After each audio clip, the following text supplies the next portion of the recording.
Sa Arena Plus, astig ka sa sports. Dito, makakalaro ka sa isang app na sigurado. Ang official partner ng PBA, PVL at FIBA. Pwede ring panoorin sa app ang paborito mong sports. Maraming pagpipilian. Kahit saan man yan, masusubaybayan mo dito sa Pinas. Tuloy-tuloy na laro at saya, 24/7. Dito sa Arena Plus. Kaya download na at sumali sa Arena Plus. Dun tayo sa astig.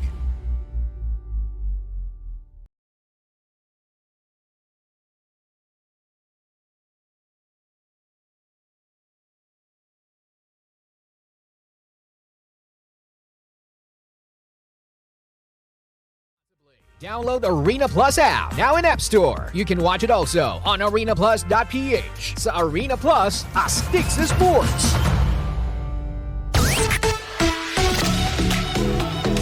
Ito ang number 106.7 number 1 Energy FM. Energy. Naka-energy na ba ang lahat? Energy. This segment is brought to you by Arena Plus. Energy FM. Traffic update.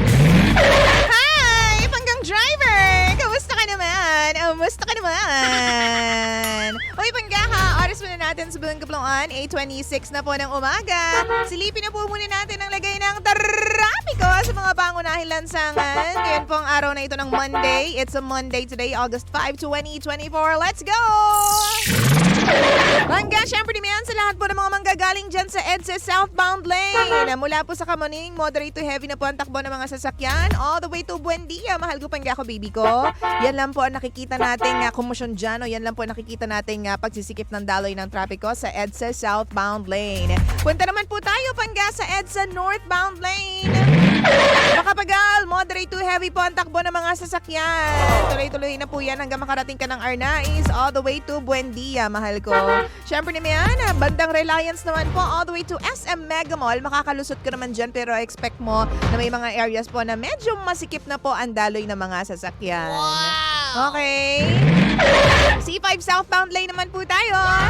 Bonnie all the way to Libis, moderate to heavy po ang takbo ng mga sasakyan Panggang driver. Pag-akyat mo naman po ng flyover ng C5, moderate to heavy po ang takbo ng mga sasakyan all the way to area po ng Kalayaan. Okay, yan po ang lagay ng C5 southbound lane. Punta naman po tayo sa kabila. C5 northbound lane naman tayo. Kwasay, moderate to heavy po ang takbo ng mga sasakyan natin dyan Panggang driver hanggang makarating ka ng McKinley intersection. Pagdating mo naman po dyan sa market, nako, ayan na po, dyan na po magkakaroon ng build-up, mahal ko Pangga ko, baby ko ha. Sa area po ng market, heavy guts na po ang daloy ng mga sasakyan. Magtutuloy-tuloy po ang pagsisikip ng trapiko hanggang sa bagong Ilog flyover. At dahil nga po Lunes ngayon, bukas po meron po tayong price adjustment, mahal ko Pangga ko. Wow! Naku, sinasabi ko sa iyo ha, magkakaroon po tayo ng rollback bukas. Bukas po, Tuesday, meron po tayong rollback diesel, 20 centavos hanggang 40 centavos po. Ang gas naman po, rollback din po tayo, 10 centavos hanggang 20 centavos po ang maaaring ibaba ng presyo po ng petrolyo.